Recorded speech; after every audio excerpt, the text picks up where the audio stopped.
Say it out loud. No, you don't have to say it out loud. I think we can, yeah. I'm going to open it up right now.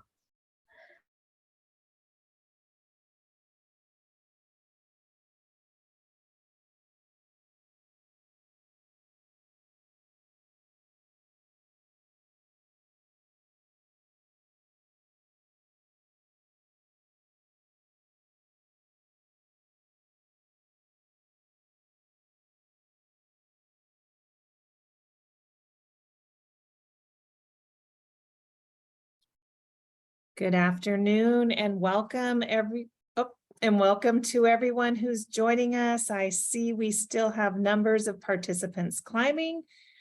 We are so excited today to share with you the beginnings of a framework for the California Department of Aging's piece of a comprehensive statewide direct care workforce investments that were made just over a year ago in the budget that passed last summer. These are home and community-based services investments, part of the HCBS spending plan that was enacted last year. And we're so grateful to the governor, to Secretary Galley, to the legislature for these investments. They were approved by the Centers for Medicare and Medicaid Services, what we refer to as CMS, just this January, and the dollars were made available to all of the departments that are participating this winter. And I want to give a very, very special thanks to Sarah Steenhausen, who will be leading us today. Sarah joined the Department of Aging in January of this year. She heads up our Division of Aging Policy Research and Equity, and a key cornerstone of that division is this direct care workforce initiative that you'll be hearing about today. So I want to thank Sarah for her tremendous work over the last few months. I also want to thank our partner in this effort. Collaborative Consulting has been assisting the Department of Aging as a consultant and helping us move more quickly so that we can get these dollars out into the community faster. So I want to thank Lori Peterson and Collaborative Consulting for being such a fantastic partner to the Department of Aging. And I also want to thank our many other sister departments across the Health and Human Services Agency, as well as other agencies, such as the Labor and Workforce Development Agency, all working very hard to frame these issues, to work together in close collaboration, and to move as quickly as we possibly can to reach the direct care workforce throughout California. So with that, I am so proud to turn it over to Sarah Steenhausen, who will lead us for the remainder of this webinar. And welcome again to everyone who's joining us. We look forward to hearing from you in the chat, in the Q&A. And we want to be sure that we hear feedback from you as we continue to build out this framework. Thank you so much, and take it away, Sarah. Great, thank you so much, Susan. I'm trying to figure out how to show my video, but oops, sorry, here we go. Let me go back. Welcome everyone. Just one moment, please. I'm having a hard time showing my video, but in any case, we will get that. Oh geez, sorry, bear with me. This is not okay. So everybody, welcome to our presentation today. My name is Sarah Steenhausen. It's wonderful to be here with all of you. We really appreciate everybody's participation. Today, what we're going to do is spend some time walking through the context of this initiative and kind of what the general landscape is, understanding the challenge, which I'm sure many of you are very familiar with, and where the opportunity is for building a path forward for our workforce. And then really what we want to do is focus on, as Susan mentioned, our direct care workforce initiative that we are leading out of the Department of Aging, which is called California Grows in the Home and the Community. We're going to provide some context so that you all can understand how this initiative relates to some of the other initiatives that are going on right now in our partner department, sister departments. And then we really want to spend the bulk of our time hearing from you. We have outreach to many of the potential providers and workers who would be benefit from this opportunity. We want to hear your input, your questions, your feedback, because right now is when we are continuing to build out the framework of this initiative with your feedback. So nothing's been set in stone. This is our current thinking and our current approach, and we just are really appreciative of the opportunity to share it with you and to get your input on it. So we will start off then with the, let's see here, next slide. We're going to give a little bit of a context for why we are here today. I think it's no surprise to everybody on this webinar that our population of older adults is growing, and that by 2030, we anticipate that 1 in 4 people of our population will be over the age of 60. And by 2060, there will be over 13.5 million individuals over the age of 60, which equates to about a little less than 1/3 of the population. So it's a really significant percentage. And what's really important to recall is that not only is our population aging, but it's becoming more racially and ethnically diverse. And this is so critical because it has a lot of implications for how we deliver services, for ensuring cultural competency, for ensuring that we have language access and a way for people to access a workforce that meets their needs. So just a lot of important considerations that stem from the aging of our population. As you all may know, the Master Plan for Aging was released last January of 2021, and it sets out 5 bold goals. And what's really important to recognize that one of the goals focuses on caregiving that works. You can see goal 4 there is focused on our workforce issues. And when we look closely at this involves both addressing the needs of our paid caregiving workforce as well as our family caregiving workforce. Really the goal being to be prepared for and supported through the rewards and challenges of caring for aging loved ones. The target is creating 1 million high quality caregiving jobs, and through a number of different strategies, including providing support to family and friend caregivers, by creating good caregiving jobs and expanding those opportunities, and also through virtual care expansion. So really this workforce initiative that we're launching is right in line with our efforts to advance the Master Plan for Aging. So we want to talk a little bit about the landscape of our direct care workforce so that you can understand where this initiative fits within the broader landscape. So this slide is a really important picture of where the direct care workers are across the continuum of care. So again, this is about paid direct care workers. This is not about family and friend caregivers, who we will also touch on today in terms of their critical role in providing services and supports to our older adults and people with disabilities. But as depicted in this slide, you can see that our direct care workers, they function in the home environment, in the home and community environment, and in congregate settings. A variety of programs and licenses for direct care workers in the home care setting, some with private pay, some with public pay. And you can see here in the blue and green coloring of the slides, how the different programs are paid for, whether it's private or public funding. So in the home setting, we have in-home supportive services, which is funded through a state and federal and county dollars. We have private home care agencies, which have a majority of private pay, but also some payers through Medicare and Medi-Cal. And then there's a gray market, which is basically people paying for services and supports on their own, and it's unregulated. Second, in the home and the community, there's a variety of different opportunities in the direct care workforce. We have the Medi-Cal home and community-based service waivers and the program for all-inclusive care for the elderly, both of which are funded primarily through public dollars. And then we have adult day healthcare, adult daycare, which is adult day healthcare is also known as community-based adult services, which is a mix primarily of private funding, but adult daycare is also a lot of private funding, and adult day healthcare has the public funding. And then finally, on the congregate setting side, we have services provided both in long-term care facilities, whether through skilled nursing or in intermediate care facilities. And that's a mix of public and private pay. And then in the assisted living facility side, we have residential care facilities for the elderly and adult residential facilities. Those facilities, it varies, but they are for the most part all private pay, and there is some limited Medi-Cal payment for assisted living and in adult residential facilities. So this just gives you a sense of where services are provided.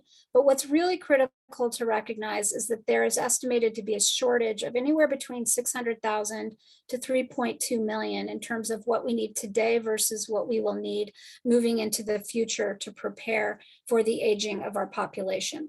So again, the important thing to recognize on this slide is not all the details of how much percentage of public and private funding goes to all these different programs, but more that it's a range.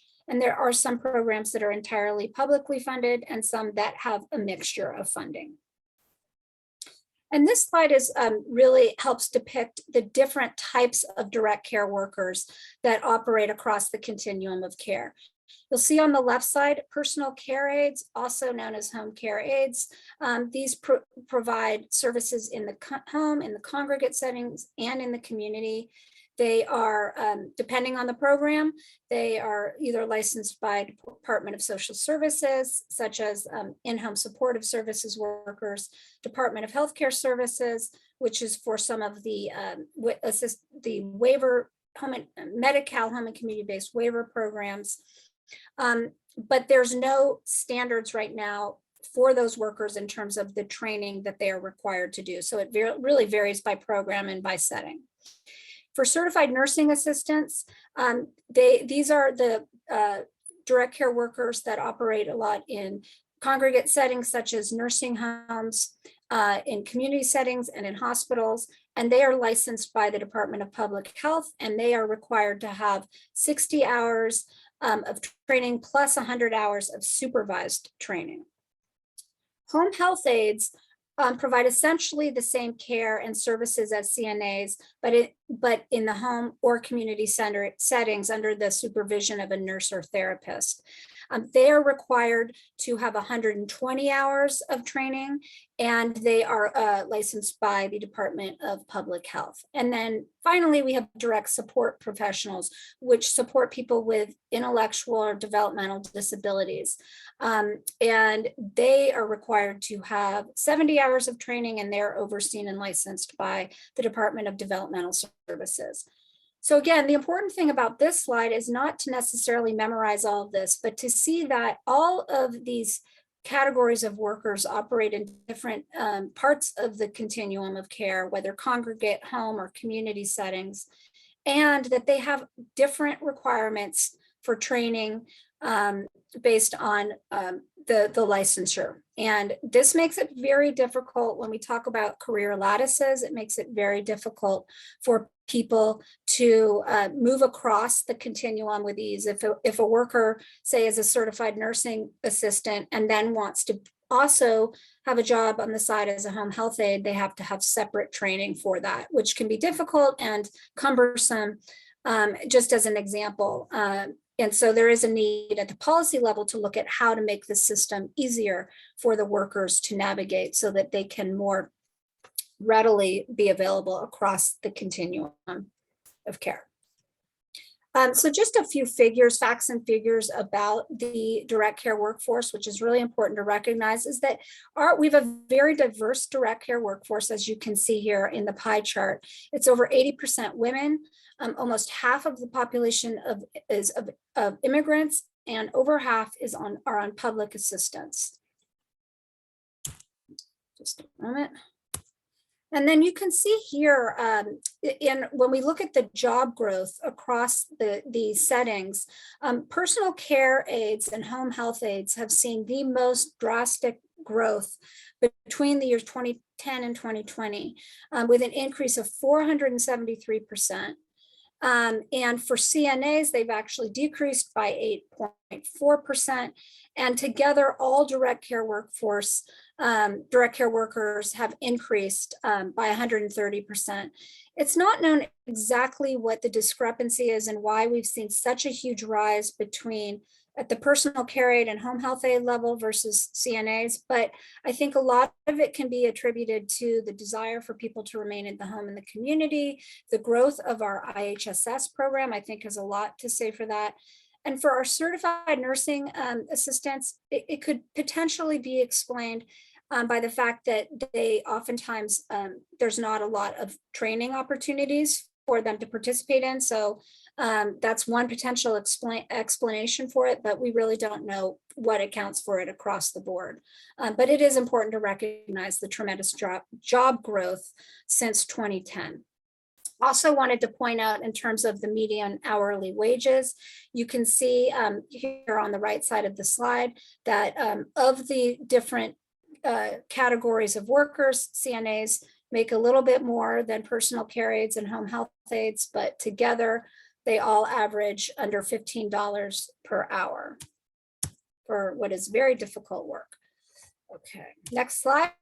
What I really want to also mention is the important role that family and friend caregivers play in providing support, long-term care services and supports to people in the community. In fact, nearly 2/3 of older adults with long-term services and supports needs who live at home receive all of their help from unpaid family and friends. So it is important to recognize both addressing the challenges facing our paid direct care workforce that we just walked through, but also recognizing the needs of our family and friend caregivers who are also the backbone of our long-term care system. And we need to invest in ways to support them as well. So now I'm going to talk a little bit about our challenge of why we are here today and why these initiatives are so critical. We know that with COVID, the challenges facing our workforce were just amplified. Tremendous labor shortages across the continuum of care, but particularly in our direct care workforce. And this has tremendous implications on older adults, on people with disabilities, on people trying to remain at home, get services they need. But it also is very difficult for the providers to operate their businesses and to keep their doors open if they can't bring on the staff that they need to effectively run their programs. And also, I think we know that the need is urgent to build a very diverse and culturally competent workforce. While we have a tremendously wonderful, diverse workforce today, we still have a lot of work to do to ensure that we meet the culturally competent needs of our population and ensure language access no matter where people live and what their income level. So, when we look at the solving the workforce crisis, I think what's really important to remember is that it's really a multi-pronged approach. We talked a lot about how the wages that direct care workers make are very, very low in comparison to many other sectors of our workforce, that there's a need for training. There's a need for career ladders and lattices so that people can not only advance in their career, but that they can move seamlessly across the continuum and operate in different settings. We need to have incentives for wanting to join the workforce and helping meet people where they are so that they can participate in the workforce. We need to ensure language access and cultural competency. The reason that slide is important is because what we're talking about today is one approach that is really significant and important in meeting the needs of older adults and people with disabilities and addressing the workforce crisis, but by no means is it everything. And so what we can do is talk a little bit about some of the other efforts undergoing right now in the state to address the broader workforce crisis. So this is where we talk about the opportunity and paving the path forward for building our LTSS workforce. There have been a number of investments in the our current 21-22 budget and pending initiatives that are about to be finalized, assuming that the governor and the legislature agree to the budget package. And I'm going to walk through just the very high level components of all of these so that you understand where this initiative fits both within our current system of investments, but also with how it relates to some of the pending workforce initiatives. So in terms of the current investments, a little under $1 billion was included in last year's budget and through the Home and Community-Based Services Spending Plan for a number of different training, stipends, and incentive programs. The IHSS Career Pathways Initiative seeks to develop career training and incentives for IHSS workers. And we'll talk a bit about that, about how it relates to the California Grows initiative, which is the one that we're focusing on today, and CDA's Direct Care Workforce Initiative outside of the IHSS program.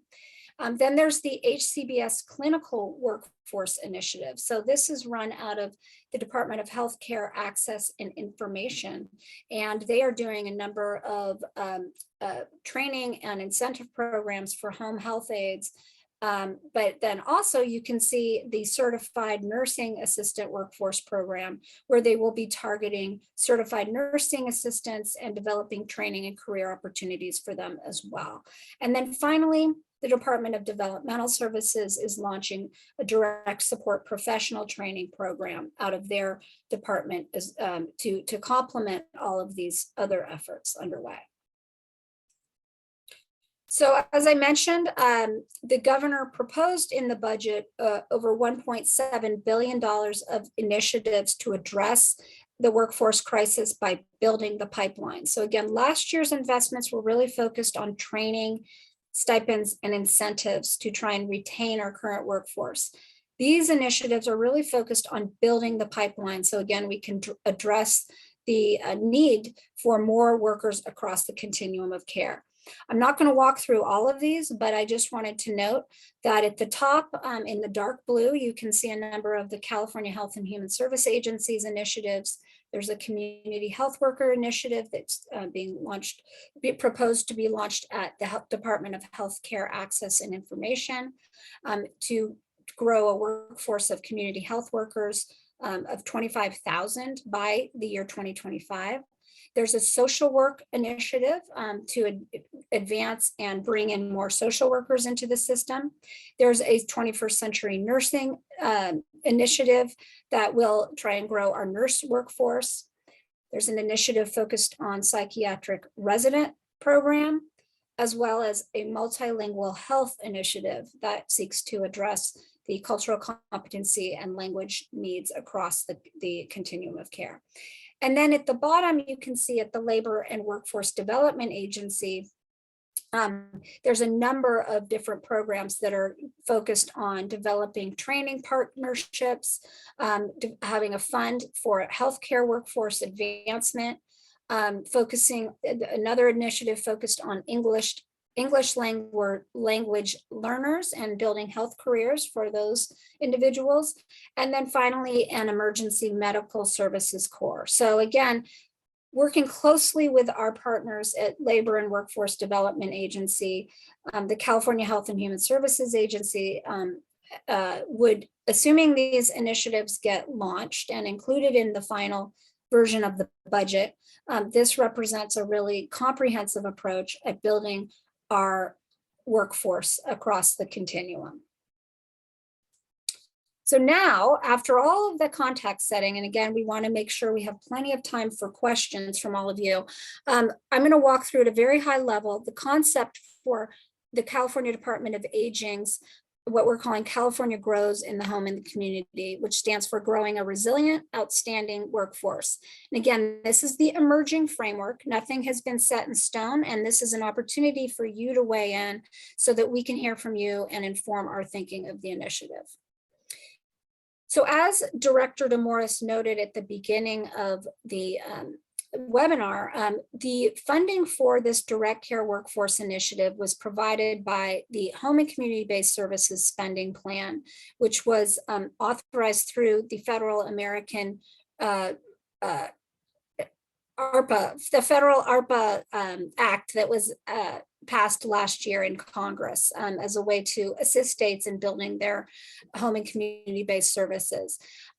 So essentially what was provided in that was $150 million for training and stipends to direct care workforce outside of IHSS that provides services to Medicaid participants in a range of home and community-based settings, with the goal of improving care, responding to the severe workforce shortages, and preventing unnecessary institutionalization.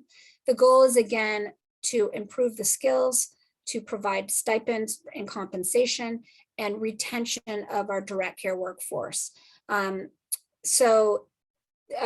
We were given this direction and when this was passed through the Home and Community-Based Services Spending Plan. And from that, we have developed this framework for our initiative and appreciate the input that you all can provide today.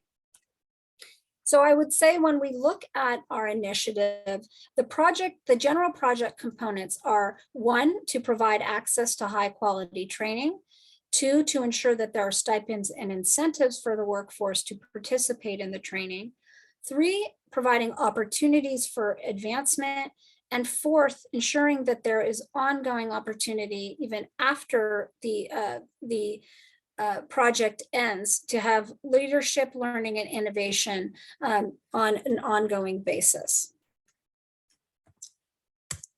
So the target population that is that we are focusing on for this initiative, again, this is recognizing that our sister departments are focusing on different elements across the continuum. We're focusing on the direct care workers outside of the IHSS program. So this could be home care aides, it could be care coordinators or care managers, could be dementia care specialists, it could be personal care aides, the non-IHSS personal care aides, activities coordinators, transportation providers, and unpaid family caregivers. We don't anticipate that unpaid family caregivers would necessarily be able to receive stipends, but we absolutely anticipate that we would make training opportunities available and free of charge to the unpaid family and friend caregiver workforce. In the program and settings that this could apply to are community-based adult services program, the multi-purpose senior services program, adult daycare, the program for all inclusive care for the elderly, assisted living waiver providers, and RCFEs that have Medi-Cal residents. So RCFEs or assisted living facilities primarily are private pay, but there are some facilities, like as an example, some of the 6-bed facilities that have primarily SSI, SSP residents. Some of the other assisted living facilities might have a few Medi-Cal residents for different reasons, if they spent down all their resources or if they're an assisted living waiver provider. We also want to include home and community-based alternative waiver providers, the AIDS waiver providers, and our caregiver resource centers that again provide support to unpaid family and friend caregivers.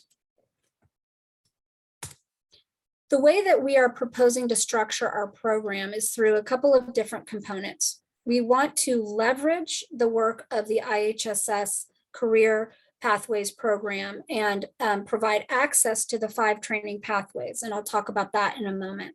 We also are planning on establishing a California Grows Innovation Fund, and I'll talk about that in a bit, but the focus would be on inviting proposals for innovative approaches to workforce retention and incentives for the direct care workforce and wraparound services as well. We also want to ensure that we are evaluating this program both at the worker level and at the kind of macro level to understand what works, what doesn't, so that we can have some lessons learned from now and into the future. And then finally, as I indicated, we want to make sure that everything that we are learning from this can be instituted on a long-term basis and through a kind of a learning management system and a learning and innovations institute for our direct care workers, so that from now and into the future, there can be access to a platform that enables them to continue to learn and to develop and to build their career. So as I mentioned, the two components that we had focused on, the first is leveraging the IHSS Career Pathways Program. We are working very closely with our department partners at the Department of Social Services in seeing if it might be possible to have the training opportunities that they're making available for the IHSS population available to the target population that I just outlined. So essentially what the IHSS Career Pathways Program is doing is building out training across 5 different pathways, 2 of which are in this general career pathway and 3 in specialized skills.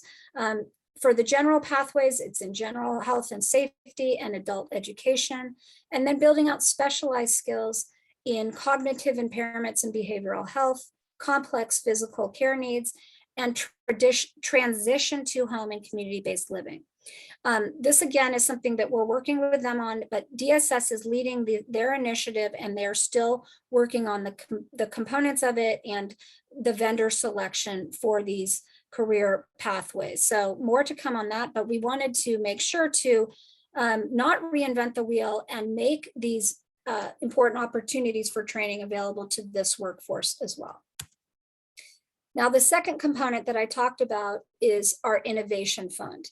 And this again would be grants for innovative approaches to workforce training and incentives.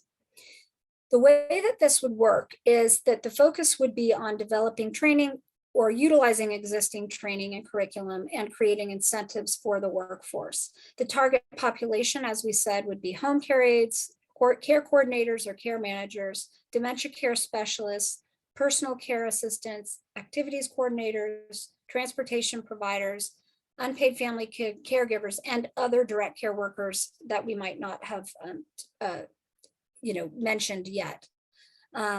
We hope to launch it in the fall and the winter of 2023, and we would be inviting applications from a number of different organizations.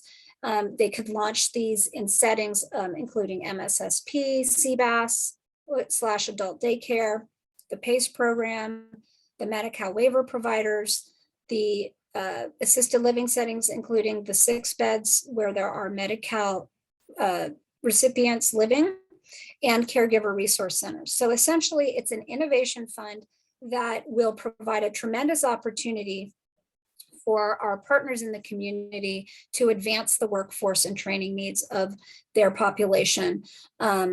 And again, we might be seeking additional input on how to structure this fund, whether it's through an RFI or if it's just through the RFP, request for proposals. But the goal is to launch this in the fall or winter of 2022-23.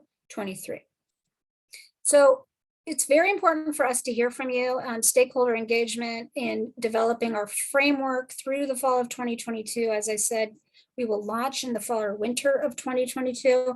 But I'm really pleased now to introduce you to Lori Peterson of Collaborative Consulting. Lori and her team have done a phenomenal job of helping really reach out to and hear from all the different stakeholder groups that we are targeting. And so she's going to talk a bit about how we're framing that work to help inform the remaining time we have for discussion today. So thank you so much for being here, Lori. Thanks, Sarah. And you can go ahead and advance to the next slide here. So as Sarah said, we're still in the input gathering phase. And so I can't say, here's what we're learning yet, but I thought you might be interested in the process that we're going through. And then the next time we get together in a Zoom webinar like this, we would be able to share the results of this process. So stay tuned. But here's kind of just an overarching quick snapshot of what we've proposed and what we've been doing so far. So really kind of the foundational pieces, learning a little bit around the current thinking, which you heard a lot from Sarah. So we spent some time looking at some background materials, learning about what CDA is already thinking about. Then we moved pretty quickly into mapping the stakeholders. So the stakeholder engagement piece, and really mapped out who are the different stakeholder groups that we need to engage to hear their perspectives, their expertise, and their input around how to best design the GROWS initiative. So we mapped out the stakeholders in parallel, running some best practice, so promising practices. So what's the literature have to say? Looking at some different reports, looking at what some other states are doing, mostly to kind of stimulate thinking or inspire thinking around what this initiative could look like. And then the final phase will be kind of pulling all of this together, what we learned from stakeholders, so more the qualitative side, what we learned in the literature, the quantitative side, and starting to sketch out in more depth, kind of filling out, I would say, Sarah presented a bit of a skeleton framework. What we hope to do is this information will start to fill out some of those pieces within that framework, and then start working with the CDA leadership team in doing some design and decision-making sessions. So that's the overarching process that we're currently going through. Next slide, Sarah. And this is just a snapshot of where we're at. So by the end of next week, I believe we will have heard 50 plus perspectives from, as you can see on this slide, a variety of stakeholder groups. So we are engaging the providers, we're engaging the provider associations, we're engaging subject matter experts from workforce development and training, advocacy groups, and also the direct care workforce. We are doing focus groups with the direct care workforce, and thank you to some folks who I know are on this webinar who have helped facilitate those conversations and introductions. That's to get more in-depth information. And then the survey will be a more broad, we're going to distribute that as broadly as possible. So that will be happening after we do wrap up the interviews. And what we're doing through this process is asking folks for their perspective on what's the current landscape as it relates to training the direct care workers. What are some of the positives, the spotlights that are currently happening? What are some of the gaps that potentially a California GROWS initiative could help fill? We're getting some really interesting ideas on different approaches to stipends and incentives and how to link that to training.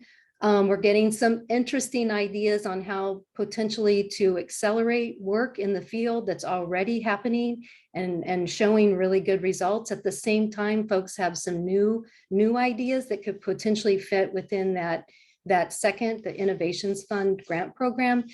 So we're also talking a little bit with the stakeholders around what are the conditions that are must-have for this initiative that will increase skills, enhance retention, offer career advancement opportunities for those who want those opportunities. And so what are the must-haves? So we're getting a lot of great perspective and ideas from folks. And then, like I said, in parallel, these are some of the areas that we're researching in the literature, some of the design elements. So career ladders and pathways, curriculum, training formats, instructor expertise, different training methods. What are some examples of evaluations and what are some examples from other states? So running that in parallel. So I could carry on, but I know we're getting close on time, and I know, Sarah, you want to leave plenty of time for Q&A. So I just want to wrap up my piece by saying thank you to folks who have taken time and provided such wonderful perspective and insights. I see a lot of you in the chat. And so I just wanted to say it's been very much appreciated. And we are looking forward to synthesizing all of this information and then coming back and sharing what we learned through the process. So Sarah, I will turn it back to you. Thank you so much, Lori. That was an excellent presentation and overview. And what I'm going to do is I'm going to turn off the screen share and then invite Susan and Lori to come on come on the screen. And then what we can do is take questions and answers. There were some really good questions that I saw, important questions about, including, will we ensure language access? And that I'm really appreciative of whoever raised that, because we want to make sure that, again, in addressing the language access needs, not only of the workforce, but also of our population, that we provide those opportunities. So yes, we are working in developing a contract with a vendor that can help us address those needs, but also we want to ensure that in the California Grows Workforce Initiative, we invite applications from a wide range of potential, providers who would want to provide these trainings in multiple languages. And Lori, I don't know if, or Susan, if you have anything else to add to that. No, okay. Some other questions here. I might just have one, Sarah. I don't know if that might be a place also where the Innovation Fund might be, there might be an organization or entity that could help us in that area. Is that possible? Yep, absolutely. I think what we need to be very thoughtful about in the Innovation Fund is thinking about the parameters of it and where target focus will be. So I think language access will be a big one. I think that we want to think about ensuring, there's another great question about target populations by geography. I think that we absolutely need to think about that. If we have a ton of representation from, urban areas, but not rural, and also certain populations left out, we want to make sure that we're as comprehensive as possible. So these are all elements that will help inform our thinking as we define the parameters of this Innovation Fund. And I want to see here, I was wondering if we could call on Megan Rose of Leading Age California. Megan Leading Age California has done a lot of work with the Department of Healthcare Access and Information in developing a proposal for wraparound services for training of certified nursing assistants. There's also a wonderful example of the work that was done with the Healthcare Career Pathways program that was led by Nicole Howell and a number of people out of the in the Bay Area. But Megan, if you are on and can speak to kind of what you've done in that development of that initiative and what your thoughts are on how something like that could be somewhat modified but tailored to the needs of something like we're trying to do in California Grows in the home and community. Yeah. Hi, can you hear me? We can. All right. This is Megan Rose with Leading Age California. I'm really excited to learn more about this GROW program.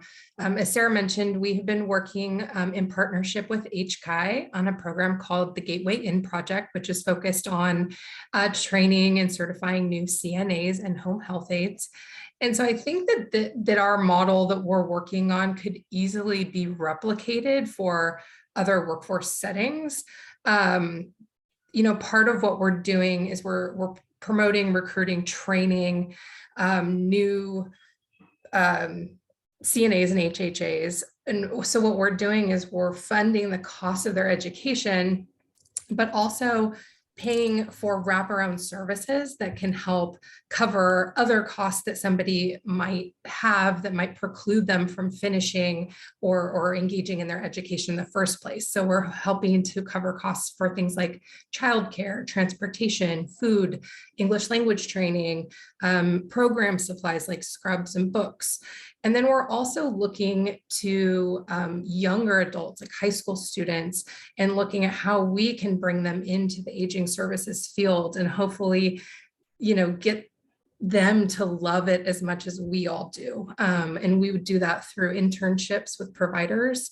We're also looking at a retention bonus incentive program to help people stay in the industry. So graduates of the program would receive retention bonuses at 1 month, 6 months, and 12 months. And then they could receive additional bonuses after completing additional training like empathy training, disaster preparedness and climate training, and leadership training. And Sarah, you had mentioned before that one of the difficulties with creating career lattices is that there are different training requirements for each individual certification. And so one of the things that we're hoping to do is to cover the cost. Like if someone is in the CNA training program, but wants to complete the HHA or home health aide program at the same time, to help cover the cost so that they can be certified in both and really help cover the needs of our workforce. Wonderful. I'm here as a resource for anyone who is interested in the GROW program and would like to learn more about what we're doing and be able to implement it in other settings. Thank you. Thank you, Megan. I think that's just the exact point that we're trying to highlight, is that innovative approaches like that can absolutely, we're open to creative concepts that can help meet the needs, the range of needs, the wraparound needs that our workforce has. And that's the type of proposal that we are hoping to see, in the California Grows Innovation Fund. There was also a question in our Q&A about providing a little more information on how the Innovation Fund can help the CBAS / Adult Day Healthcare Program. And I had the opportunity to speak with Lena Harutunian, who is with New Horizons Adult Day Healthcare Center in the southern part of our state, and had a lot of helpful feedback and some thoughts on this. So I want to see if Lena would be available to kind of comment on the need and what you see as the opportunity for adult day healthcare. Hi, Sarah. Hi, Susan, Lori. Thank you all for the opportunity. My name is Lena Hartunian. I'm with New Sunrise Adult Day Healthcare Center in LA County. I absolutely think that this initiative would be so beneficial for CBAS providers. Especially, I love the fact that the focus is activity coordinators and transportation. We operate with a multidisciplinary team with social workers and nurses, as well as PT, OT, who all come with education and training. And sometimes I feel that our activity coordinator or program aides and transportation are unintentionally left behind because they don't come with that background or required training. And I feel that having proper training topics that come with curriculum would be also helpful to providers. And it would give us incentives to even do in-house trainings because we have a curriculum to follow now versus having to wing it and come up with training curriculum on our own, hoping that we are hitting the marks required in our profession. I also feel that this initiative is going to invest in our workforce, and we are going to contribute to growing professionals in the healthcare field. And we do, for example, at our center, I'm the one who's in charge of new employee orientation and ongoing training. And I've mentioned in our interviews that sometimes I feel that I'm not competent enough to train on specific topics. So having competent trainers to train on specific topics would be very helpful and appropriate when training our workforce. Great. That is super helpful insight, Lena. Thank you so much. And we look forward to staying in touch with you. And this type of input is exactly what we need to hear. And there have been some questions about how people can stay in touch and provide this feedback. I would say the best thing to do in the near term is to sign up for our CDA's email distribution list, because we provide these opportunities, but we are going to be developing other opportunities for both public webinars and asking for input. And we're going to kind of think through that, I think, with Lori and team at Collaborative Consulting about how we can continue to hear from the broader community in addition to the focused conversations we're having. Lori, did you, or Susan, either of you want to add on to that? That's good, Sarah. Okay, great. I just dropped in the chat the email address to stay connected through our newsletters. So anything that we share or publicize will automatically go to you if you sign up at engage@aging.ca.gov. Great. And thank you for that, Susan. I also see Karen Gorbach, you had a great question about considering partnerships with the California Adult Education System and California Community Colleges. Absolutely. And that is an area that I think we have lots more to learn about. So thank you, Karen. And please, I encourage you to get in touch and we can connect you with, Lori and team at Collaborative Consulting. I'll just put my email in the chat. So please feel free to reach out to me and I can make these sorts of connections. So let's see if we have a couple of hands raised. So I want to make sure that people who have questions, please raise your hands. Just use the little icon. The first is from Janine Smith Citron. And Janine, if you are able to introduce yourself, and that would be great. We appreciate your being here. Okay, actually, I'm on Janine's, under Janine's name. My name is Priscilla Tarver, because for some reason the registration didn't fall through or something. So she couldn't make it, so I'm with her. I'm an outreach worker in Mendocino County, and I'm also on the board for area aging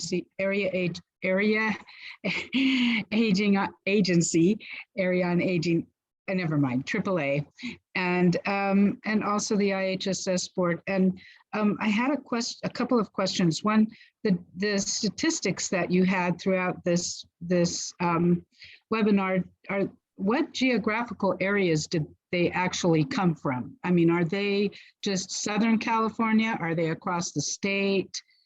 I believe it's statewide, and Julia Figueroa McDonald, if you are on, which I believe you are, if you're able to speak to that, because you did the amazing job of compiling all of that data. Julia, are you on that and can speak more in depth about the data? Okay, I don't see. That's okay. Is there a way for me to find out if she's not there? Yes, Janine, I put my email in the chat. If you can email me, I will connect you with her. She's been very helpful. This is Priscilla. This is Oh, Priscilla. sorry, Priscilla. Yes, Okay. Priscilla. Just email All me right. directly. Thank you so much Okay. for that. And then the 50 interviews that were being conducted, where were they being conducted at? I mean, what part of the state do these informational situations come from? Yeah. So I can, Priscilla, right? Yes. Okay, sorry. We're so trained right now just to look at the Zoom. So I have to like remind myself. Well, they were all conducted via Zoom. And there's a sampling statewide. And so if you look at those slides, there's the different stakeholders, and then kind of, I would say, Sarah, and you can jump in here, but I'm pretty sure we've got a pretty good statewide sampling. Okay. Okay, and then when we were talking about the trainings and the different types of trainings for the different parts of the workforce, why can't the trainings be across the board? Why can't they just meld the training process together so everyone is getting the same type of training, no matter if you're CNA or home health? I mean, I was a CNA myself. I've been an IHSS worker. I'm also a private care worker and a family member caregiver. And then I'm on these boards. And plus I'm on the training committee for Mendocino County to train our caregivers. And so the thing that we have to do is we have to reach out, because we're somewhat remote, we have to reach out to different areas to find exactly what this other little gal was talking about, competent trainers that may not be in our area. And we have a limited budget that we just procured from the state through a fight, and we got it. And, and that's just how it goes. So, I mean, I don't know if that's something that can be thought about and incorporated into the initiative about training. Training is so important. And when they mentioned about the COVID situation, well, we had so many caregivers out of work, not just because they had to stay home and take care of their children who couldn't go to school, but also because some of the clients didn't want anybody in their house. They were afraid to catch COVID from somebody coming into their homes. So they were lacking care, and we were having kind of a crisis.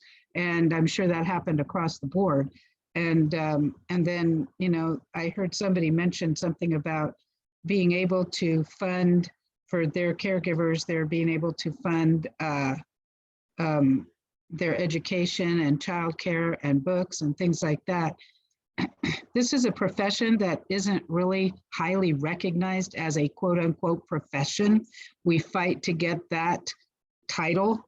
And I think that maybe those two things, the training and the funding to be able to help people get their training, and the training itself, if that could be across the board, the same thing, like that other little gal said, then you have a curriculum to go by.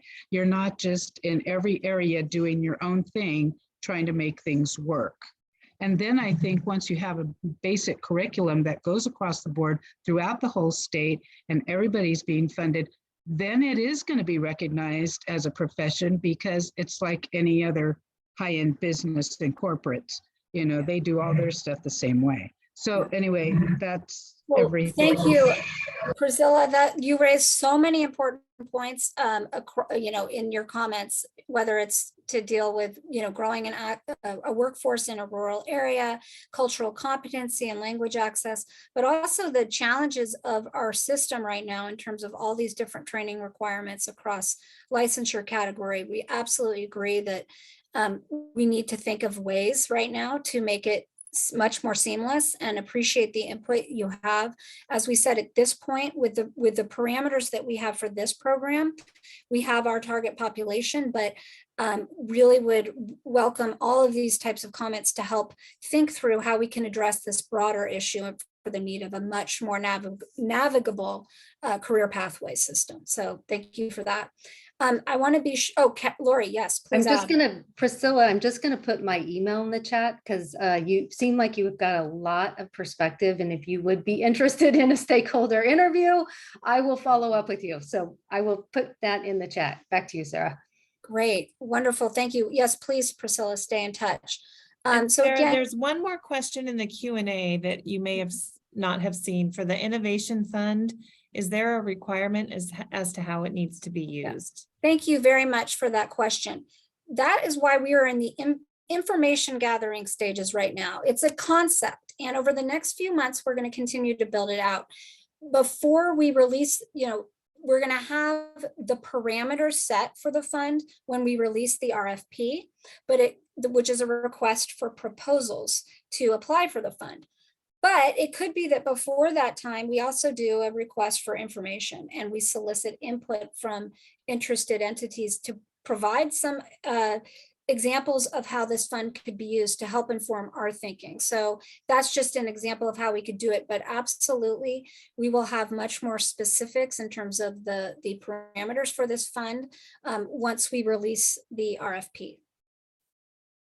Hopefully that provides that answer. And then I saw that there was an individual with their hand raised, and I was wondering, oh, it looks like we don't have any more hands raised.